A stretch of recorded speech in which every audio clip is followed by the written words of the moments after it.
here's just a quick reminder to unplug and take some time to unwind this holiday season. Hi, I'm Gina Walton with the Walton Home Team of Keller Williams, and as much as we absolutely love our Walton Home Team families and that we get to do this job every single day, we also have amazing families and friends that we just want to take time and celebrate with as well. So I know I'm looking forward to a few days off and making sure I'm fully unplugged to be present in those moments.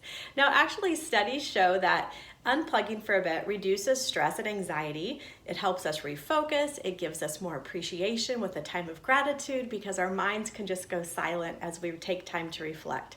It can also reduce loneliness because we're taking in just moments around us and allowing ourselves to be.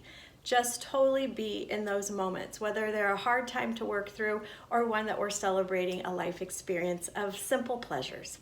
It allows us overall to be fully present in the moment of the holidays with those we love or taking in the wonder of the holidays.